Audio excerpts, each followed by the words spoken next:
One of these things is not like the other.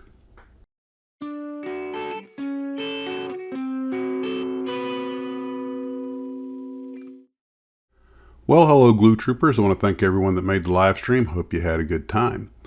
So today, actually yesterday, because I'm taping this a day ahead of time, I was working on the Tiger, and I had complained earlier about the 48 road wheels on the thing, and I had 8 of them left over, and that should have been a clue that maybe I had forgotten a step. And I thought I was done until I started trying to fit the tracks, and then I realized something wasn't quite right, and I didn't notice at first, but there was one more set of road wheels to go on the outside, which are part number B6, and I just miscounted. Now you have the option on the forward axle of putting a cap on it or the wheel, but sure enough, I was like, that explains why it doesn't like the picture. So I test fit the front road wheel, and sure enough, it was 4 rows. So I got them all on there, and of course then I had to paint them and everything again. I decided to do one side with the 4 outer road wheels. Those haven't been cleaned up yet, obviously. And then the other side, I'm going to use the cap. So it'll be, it's just funny in a way. I mean, it's just how I overlooked that. But anyway, that's as far I can go with it because I have to go to work.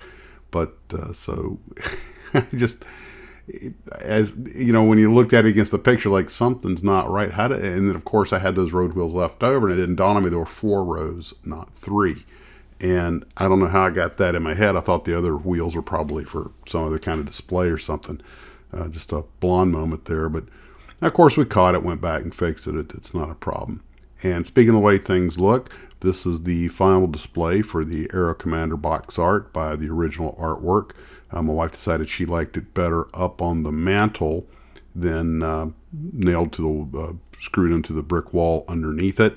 And I have to agree, I think it looks a little bit better that way. And we put the figurines on the side, so that's our mantle. That's the permanent display, and I love having it up there. Obviously, the small box is in a shadow box, and I think it works perfectly. I love it.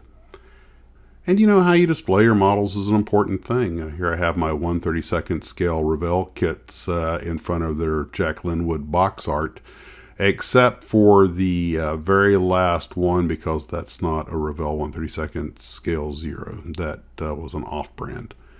But I do have the Revell record beside it. So while I was over at Hurricane Hobbies the other day, I noticed this Guilo Cessna 172, and something struck me about it, and I realized that Cessna 172 must be the size of a Beech 18 or something, because there's no way that the cockpit has that much room in it. Trust me, I got a lot of time in these things, and you sit shoulder to shoulder. These people have got more room inside than a Cadillac, so that kind of made me chuckle.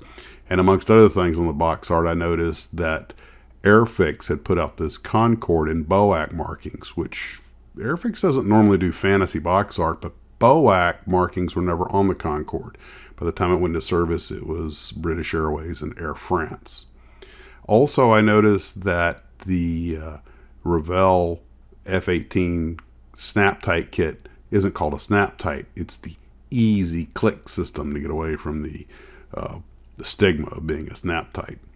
But anyway, that's what I saw there, and there were some things I'd meant to talk about on the live stream and didn't get around to it.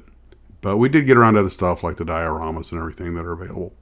So speaking of how you display kits and everything, I'll once again string a bunch of the pictures you guys sent to me showing how you display your models. Well, I'm at work right now, so I hope you guys are enjoying this video. Take care of yourselves, and as always, model on. Dropping my phone as usual. Got more vintage models on for sale here. Doing the live stream tonight, so I see this young fellow made these dioramas. I'll feature those. Those are twins. That's Sam and Anthony. Oh, that's Sam and Anthony. Well, that's great. Well, Sam and Anthony, if you happen to catch the live stream, I'll talk about your builds.